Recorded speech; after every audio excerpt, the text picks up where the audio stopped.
Have you ever flinched when your partner grabbed your phone? Or felt your stomach drop when they said, "Who's that?" after you got a message? Maybe it seemed harmless at first. Maybe you told yourself it was just curiosity. When love is laced with fear, even a simple notification can feel like a threat. But when you're in a toxic relationship, your phone stops feeling like yours.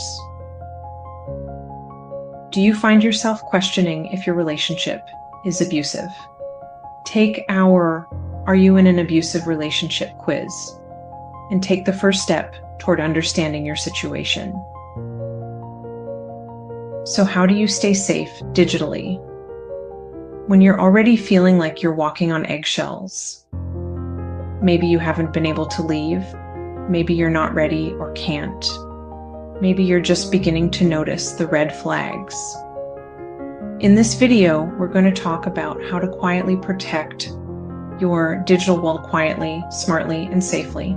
We'll cover how to create digital distance without confrontation, safeguarding your sensitive content, using discreet tools, and building a quiet support system. So let's talk about creating a safe digital space quietly. Start separating your digital life from theirs without announcing it to anyone. Maybe your partner wanted to track you for safety. Or perhaps they didn't even tell you they were doing this. If you feel safe enough, turn off location sharing. Change the passwords to your email, cloud storage, and bank apps. One survivor actually told me that her ex had been deleting responses from therapists when she tried to seek help. Don't wait for that to happen to you. Use private browsing, clear your history, and keep hidden files and backups just in case. Sometimes a partner may erase devices in the heat of an argument. These steps aren't paranoid, they're preparation. You don't have to wait for a blow-up to set boundaries. You can do it quietly, in small steps. Avoid confrontation when it isn't safe. You might want to say, "I feel like my privacy is being violated." But Sam tried that, and it turned into a shouting match that ended with her phone being smashed against the wall. In toxic relationships, even gentle honesty can be dangerous. If your gut says be quiet, trust it. Safety comes first. Always. There are safer ways to reclaim your power. Protect your content. John's partner once threatened to post intimate photos if he ever left. He honestly thought it was just a bluff until she sent a screenshot of the draft, ready to go. He deleted everything vulnerable within his control and locked down his cloud accounts. Abuse isn't always physical. Sometimes it's digital blackmail. Don't share anything you wouldn't want public, even in good moments. Control doesn't need a reason to strike. If you need to hide sensitive conversations, consider using discreet apps.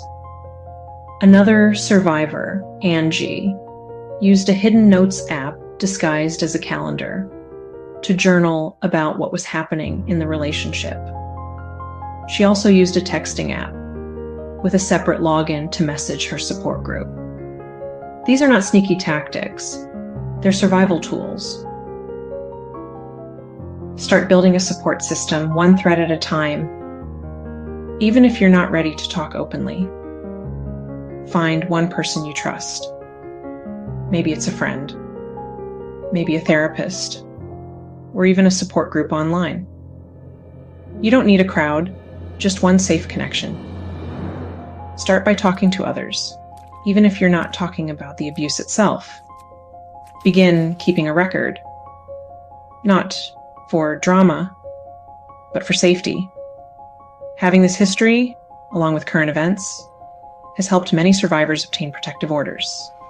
If something happens later, you'll have a timeline evidence, backup. Start where you are. Quiet strength is still strength. Remember this. Love should never come at the cost of your digital freedom. You are allowed to have boundaries.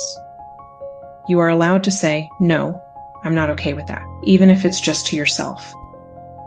And you are not responsible for managing their jealousy, their fear, or their need to control you. You can care deeply, offer emotional support, even stay physically present if you need to. But that doesn't mean surrendering your privacy.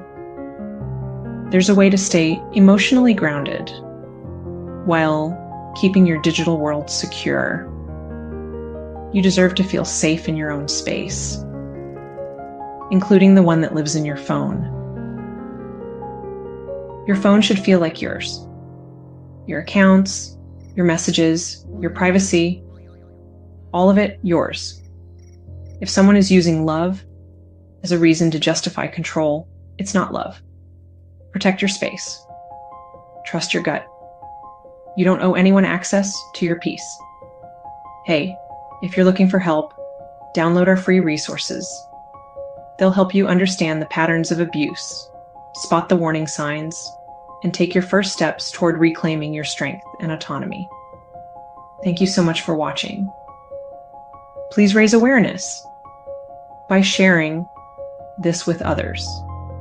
You can also like or subscribe if it's safe for you to do so. And if you found this video helpful, be sure to check out our related videos. See you in the next one.